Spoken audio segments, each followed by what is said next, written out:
Income from other sources, यहाँ पे कुछ इन्फॉर्मेशन दिया हुआ है इनकम फ्रॉम अदर सोर्सेज के लिए। पहला दिया है income from agriculture land in Pakistan.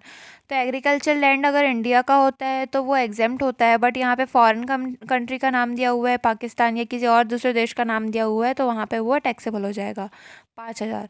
फिर ग्राउंड रेंट ये टैक्सेबल ही होता है 10,000 का। फिर interest on postal saving bank account, तो पोस्टल सेविंग बैंक या पोस्ट ऑफिस बैंक दिया होगा तो वो हमारा एग्जेम्प्ट होता है हर बार, तो यहाँ पे 1,000 हमारा एग्जेम्प्ट हो जाएगा। फिर interest on deposit with IFCI, तो ये इंटरेस्ट IFCI में डिपॉजिट करने का है तो ये टैक्सेबल हो जाएगा। Dividend from foreign company, Indian company का डिविडेंड हमेशा एग्जेम्प्ट होता है, बट फॉरेन कंपनी दिया है इसलिए ये भी टैक्सेबल हो जाएगा। अब रेंट फ्रॉम सबलेटिंग हाउस बोल रहा है, तो रेंट कितना ले रहा है वो सबलेटिंग हाउस से 26,250, और खुद रेंट पे कितना कर रहा है, पेड कर रहा है 12,000 का, मतलब उसको फ़ायदा कितना हो रहा है। तो 26,000 माइनस 250, सॉरी 26,250 माइनस 12,000 कर देंगे तो आ जाएगा 14,250 जो उसका प्रॉफिट होगा। अब सबलेटिंग हाउस पे वो कुछ खर्चे भी कर रहा है, अदर एक्सपेंस ऑन सबलेटिंग, तो कितना है 1,000 का, तो ये एक्सपेंस अलाउ हो जाएगा। ये एक्सपेंस इसलिए अलाउ हो रहा है क्योंकि हमने यहाँ पे सबलेटिंग का इनकम भी ऐड किया है, इसलिए एक्सपेंस भी अलाउ होगा। विनिंग फ्रॉम हॉर्स रेस, अब यहाँ पे नेट वर्ड या ग्रॉस वर्ड तो दिया नहीं है, इसलिए हम इसको ग्रॉस अप मान के ही चलेंगे और डायरेक्ट 12,300 को टैक्सेबल कर देंगे। Interest on 36,000 on 10% tax free debenture, debenture कभी गवर्नमेंट इशू नहीं करती, मतलब ये प्राइवेट है, और यहाँ पे टैक्स फ्री वर्ड यूज़ किया है इसलिए इसको हमको ग्रॉसअप करना पड़ेगा।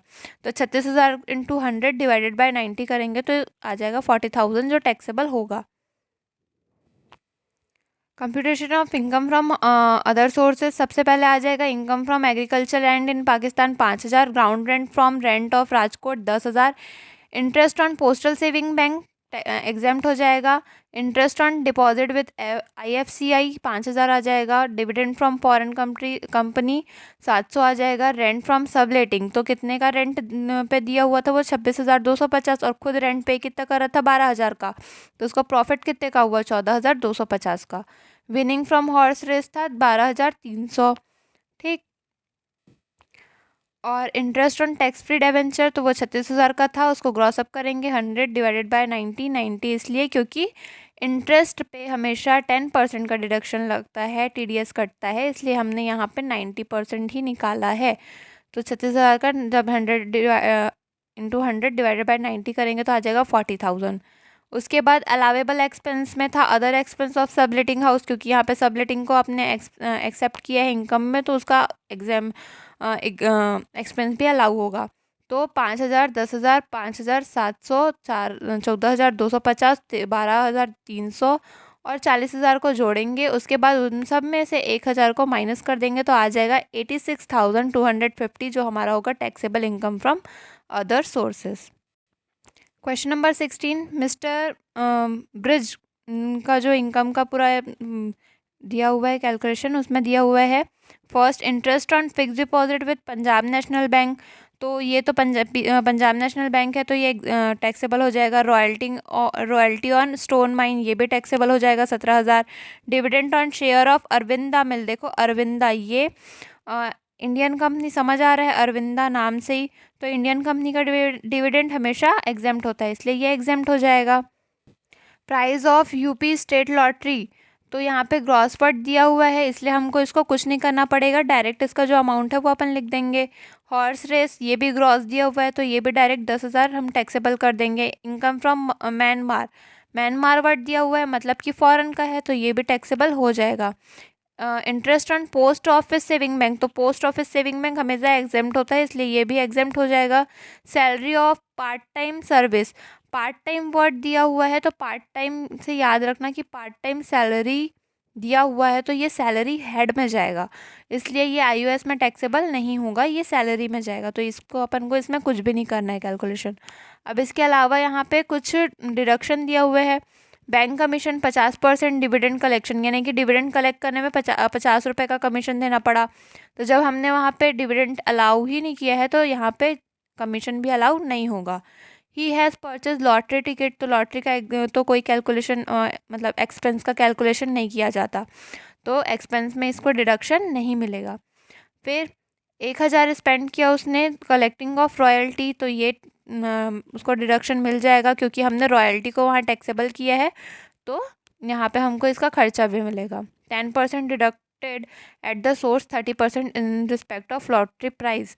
तो ये तो हमने ग्रॉस अप किया हुआ हमें मिला हुआ है, इसलिए हमको इसे डिडक्ट करने की कोई ज़रूरत नहीं है, क्योंकि यहाँ पे हमको वो ग्रॉस अप करके तो दे दिया है पहले से, तो यहाँ पे हमको उसका डिडक्शन करने का कोई ज़रूरत नहीं है। Question number 16, computation of taxable income from the other sources. पहला आ जाएगा interest on fix deposit bank, fix deposit with PNB, तो वो 5000 था। रॉयल्टी ऑफ स्टोन माइन था 17,000। Prize of UP state lottery 20,000 का। और dividend of share of Arvinda mill, ये Indian company था इसलिए ये एग्जेम्प्ट हो जाएगा। हॉर्स रेस का इनकम था 10,000 का। एग्रीकल्चर इनकम दिया हुआ था म्यांमार का 13,000 का, तो ये फॉरेन कंट्री का था एग्रीकल्चर इनकम, इसलिए ये भी टैक्सेबल हो गया। फिर interest on post office saving bank, ये एग्जेम्प्ट होता है पोस्ट ऑफिस का। उसके बाद सैलरी है ये पार्ट टाइम का, इसलिए ये भी एग्जेम्प्ट हो गया। फिर अलावेबल एक्सपेंस में बैंक का कमीशन अलाउ नहीं होगा, ये भी एग्जेम्प्ट होगा। परचेस ऑफ लॉटरी टिकट, ये भी एग्जेम्प्ट होगा। कलेक्शन ऑफ रॉयल्टी 1000, ये अलाउ हो जाएगा। और tax deducted on lottery price, तो ये भी एग्जेम्प्ट हो जाएगा। अब 5000, 17,000, 20,000, 10,000, 13,000 को जोड़ के 1,000 को माइनस करेंगे तो आ जाएगा 64,000, जो हमारा टैक्सेबल इनकम फ्रॉम आईयूएस होगा। क्वेश्चन नंबर 17, डिविडेंड दिया हुआ है टाटा कंपनी का, तो टाटा इंडियन कंपनी है इसलिए ये एग्जेम्प्ट हो जाएगा। इंटीरियम डिविडेंड, ये भी, क्योंकि इंटीरियम डिविडेंड ये एग्जेम्प्ट होने के पीछे ये कारण होता है कि डिविडेंड पे हम पहले ही टैक्स लगा चुके होते हैं, तो यहाँ पे डबल टैक्स लग जाएगा अगर हम आईयूएस में भी कैलकुलेशन कर देंगे, तो इसलिए यहाँ पे हम डिविडेंड पे कैलकुलेशन नहीं करते, तो डिविडेंड दिया हुआ है तो ये एग्जेम्प्ट हो जाएगा। और टाटा कंपनी का है तो ये भी एग्जेम्प्ट हो जाएगा। Won the gold 2,50,000 of Rajasthan state lottery, यहाँ पे राजस्थान स्टेट लॉटरी का 2,50,000 दिया है तो ये पूरा टैक्सेबल हो जाएगा। इंटरेस्ट रिसीव कर रहे हैं गवर्नमेंट सिक्योरिटी से 20,000 का, ये भी टैक्सेबल हो जाएगा। Earn 2 lakh prize money of horse race, तो 2 लाख का प्राइज मनी दिया हुआ है तो ये भी टैक्सेबल हो जाएगा। और हॉर्स का मेंटेनेंस वगैरह करने में उसने 2,10,000 का खर्चा किया है, तो हॉर्स में मेंटेनेंस का खर्चा अलाउ होता है, इसलिए हम ये अलाउ कर देंगे। अब कंप्यूट करना है हमें इनकम फ्रॉम अदर, तो टाटा कंपनी जो था वो इंडियन कंपनी था इसलिए एग्जाम्प्ट किया। इंटीरियम डिविडेंड पे डबल टैक्सेशन नहीं करना हुआ है हमें, वो पहले टैक्स लग चुका है इसलिए हम यहाँ पे एग्जाम्प्ट करते हैं। फिर राजस्थान स्टेट लॉटरी 2,50,000 का है। इंटरेस्ट ऑन गवर्नमेंट सिक्योरिटी 20,000 का है। विनिंग ऑफ हॉर्स रेस ये 2 लाख का है सब। फिर अलावेबल एक्सपेंस में आता है expense on maintenance of horse, वो था 2,10,000 का, लेकिन यहाँ पे तो हमको फ़ायदा हॉर्स से सिर्फ 2 लाख का ही हुआ है, तो इसलिए हम खर्चा भी सिर्फ 2 लाख ही अलाउ कर पाएंगे। और बाकी का जो 10,000 है वो लॉस हम कैरी फॉरवर्ड कर देंगे नेक्स्ट ईयर। तो अगर हमको 10,000 का अगले साल कोई फ़ायदा हो रहा है या 10,000 से ज़्यादा, जो भी हमको हॉर्स रेस से फ़ायदा होगा, प्रॉफिट होगा, उसमें से हम 10,000 लॉस अपना माइनस कर लेंगे। तो इसलिए हमने यहाँ पे 2,000 ही अलाउ किया है, 2 लाख ही अलाउ किया है, क्योंकि हमको 2 लाख का ही यहाँ पे प्रॉफिट हुआ है इसलिए सिर्फ 2 लाख अलाउ कर पाया, और बाकी हमको 10,000 लॉस को हमको नेक्स्ट ईयर कैरी फॉरवर्ड करना पड़ेगा। तो यहाँ पे 2,50,000 प्लस 20,000 प्लस 2 लाख को जोड़ने के बाद 2 लाख माइनस करना है तो आ जाएगा 2,70,000, जो हमारा टैक्सेबल इनकम फ्रॉम आईयूएस होगा।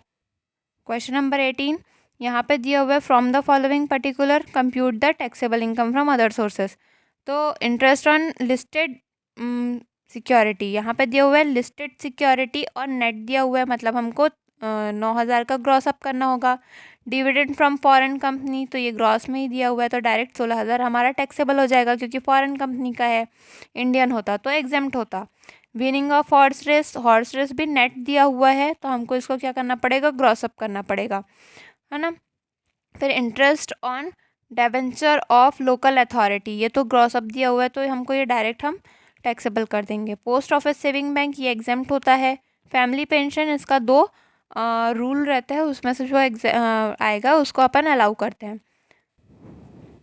Question number 18, computation of taxable income from other sources. Interest on listed company 9,000 का था और यहाँ पे नेट वर्थ दिया हुआ था, इसलिए 9,000 इंटू 100 डिवाइडेड बाय, क्योंकि ये क्या था, सिक्योरिटी था, इसलिए हम यहाँ पे 90 करेंगे, है ना, क्योंकि 10% का यहाँ पे TDS कटता है। तो 9,000 इंटू 100 डिवाइड बाय 90 करेंगे तो आ जाएगा 10,000। डिविडेंड फ्रॉम फॉरेन कंपनी था 16,000, ये ग्रॉस दिया था इसलिए इसे कुछ नहीं किया। विनिंग फ्रॉम हॉर्स रेस ये था 17,780। विनिंग इनकम पे हमेशा 30% का TDS कटता है, इसलिए यहाँ पे हमने लिखा है 70। तो 17,780 इंटू 100 डिवाइडेड बाय 70 आ जाएगा कितना, 25,400। Interest on debenture of local authority आ जाएगा 7,200। Interest on post office saving bank exempt होता है। और फैमिली पेंशन 3,000 था पर मंथ, तो 3,000 पर मंथ है, इसलिए हमको यहाँ पे 12 से गुणा करना पड़ा, तो आ जाएगा 36,000, ये साल भर का है। अब फैमिली पेंशन का रहता है कि पेंशन का 1/3 भाग, तो हम 36,000 का 1/3 कर देंगे तो आ जाएगा 12,000। तो 1/3 भाग या 15,000 दोनों में से जो कम रहता है वो एग्जेम्प्ट होता है। तो यहाँ पे हमारा टोटल पेंशन आया था 36,000, 36,000 का 1/3 करेंगे तो 12,000 आ जाएगा, और अमाउंट होता है 15,000, दोनों में से लोअर है 12,000, तो 12,000 हमारा एग्जेम्प्ट हो जाएगा। तो टोटल हमारा पेंशन का वैल्यू था 36,000, 36,000 में से 12,000 माइनस कर देंगे तो आ जाएगा 24,000। तो ये हमारा 24,000 टैक्सेबल होगा। फिर 10,000 प्लस 16,000 प्लस 25,400 प्लस 7,200 प्लस 24,000 को प्लस करेंगे तो आ जाएगा 82,600, जो हमारा होगा taxable income from other sources.